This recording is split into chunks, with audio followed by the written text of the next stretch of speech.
Lovely. Ready? Scott, thank you for joining us. Again, after the high of last week's away victory at Tranmere Rovers, we're back in action this Good Friday as Doncaster make the trip to the Broadfield Stadium. Can I get your thoughts out of that game?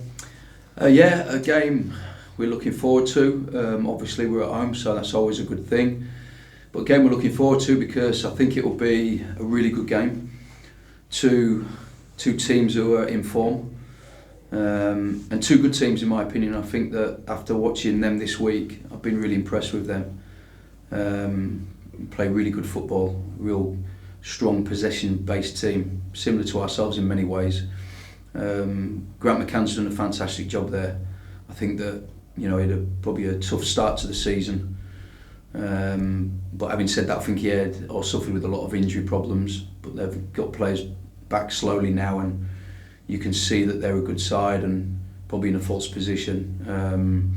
But no, Grant's a really good manager, and I think that they're a really good side. And listen, they've got some really good players as well, especially at the top end of the pitch. They've got good forwards, they've got good wide players as well who can score goals and can cause you problems as well. So we know that we have to be at our very best in order for us to get anything from the game. But like I say, it's a game that we're looking forward to. I think it'll be a good game. Yeah, it is one of those football cliches, isn't it, where although we're at the latter stage of the season, this is, as you say, probably one of those ones where you look at the league table and you can't actually pay too much attention to it because Doncaster, as you say, are one of the most in-form sort of sides in the league at the moment. They're coming off the back of 3 straight victories, so it's when you look at the fixtures we've got coming up, it equally is one of the harder ones, isn't it? I was really impressed with them when I watched them, really impressed. They look a really good outfit, really organised. They use the pitch really well. They've got players positioned around the pitch really well in order for them to play through and round you and through you. They've got good movement at the top end of the pitch, like I say. But yeah, they're a good side. They're a really good side, and don't read too much into where they are in the division. I think that, like I say, they had a rough start to the season, to the campaign, but mainly because of injuries. I think more so. But like I say, false position for sure. And I say good experienced manager who's done great there. Yeah, as we said, both teams in great form in the league. The lads after the Tranmere game seem to sort of have so much confidence, and is that something you've noticed at the training ground? Because it almost seemed like they just sort of walked in the stadium, they almost knew that they were going to win, that put in such a professional performance, and that must give you really good confidence building into these last 8 games. Yeah, I've never felt it before anywhere I've been as strong as this. I think the feeling's fantastic at the moment. And I've been asking for that for many months, to have that belief, and it's finally come through now. And if anything, I have to cool them off a little bit because they're chomping at the bit. They can't wait to get out there and play tomorrow. I can feel it in the group, and it's a great feeling. It's a great feeling. The buzz around the training ground is fantastic, and they have a real belief now and a real togetherness as well. Yeah, and that's perfect time, isn't it, for them to sort of have probably clicked like that because, as we said, Doncaster, it's going to be a very tough game, as is Newport, and then we're, taking trips to 2 sides that are, fighting for automatic promotion. So, to have that confidence now must be a great feeling. Yeah, we have to build on that. We have to, really build on that. The fact that we're in such good form at the moment and winning games and playing really well as well. But I also have to make sure that we remain grounded and know that we've got 8 games left, but 8 really tough games. Let me say, really tough games, and we have to take each game at a time and really concentrate our focus on the next opponent, which obviously is Doncaster, and that's what we're doing. But like I say, the players are in a really good place at the moment, and we do need to kind of feed off that, but also remain really grounded. You'll be serving your second game of the touchline ban. You said after the game in Tranmere that you actually really enjoyed, being up in the stands. You were very calm, and it gave you sort of a different aspect. Are you looking forward to that again, or is it still that sort of anger of wanting to be down pitch side? No, I think I actually did really enjoy it. If truth be known, I thought it was obviously Tranmere's main stand's massive anyway, so it gives you a really good viewpoint. And I was in touch with the technical area throughout the game.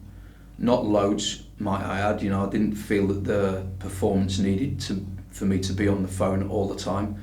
But I was really calm, sat up there. I had a little tactics board and my notepad and a coach next to me as well. And it was good to watch the team play from kind of up in the stands like that. What will it be like tomorrow?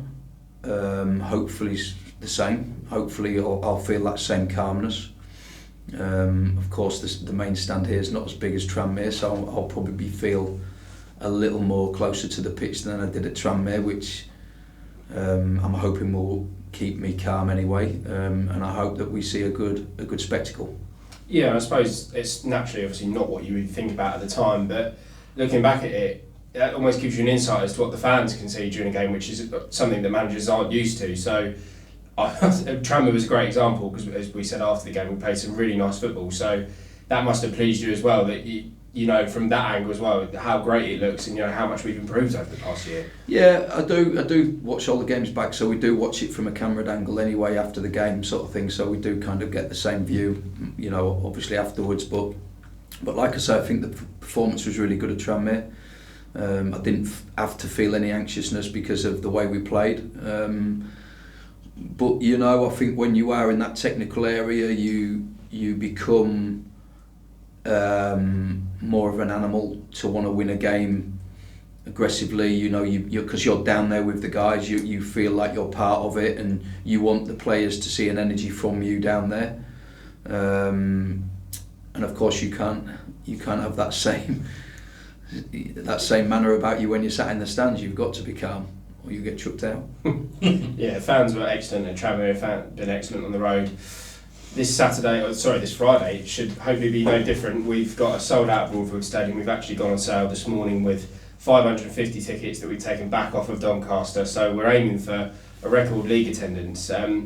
It's not all down to the tickets being £2, obviously that will have a big interest to people as well, but it's testament to the football we've been playing this season and how, you know, with 8 games to go, we're right in the mix. It must be really exciting knowing that, you know, we're going to have a properly packed stadium to play on Good Friday. Yeah, I think, listen, you get to Easter and we're talking about playoffs, then you know you've had a good season, right? Let's hope that we're talking about it after the Easter holidays, you know. But yeah, listen, the fans have been fantastic home and away, you know. They've travelled in their numbers, they've spent a lot of money up and down the country, and I'm grateful of that, and so are the players, and we hope that we've give them, you know, something to cheer about, which we feel that we have. I think that we've played some really good football this season.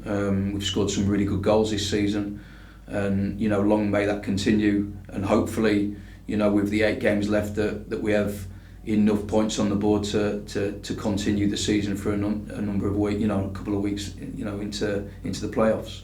Thanks, Scott. Yeah. Is there a temptation to join the fans tomorrow in the stand rather than sitting up in the stand?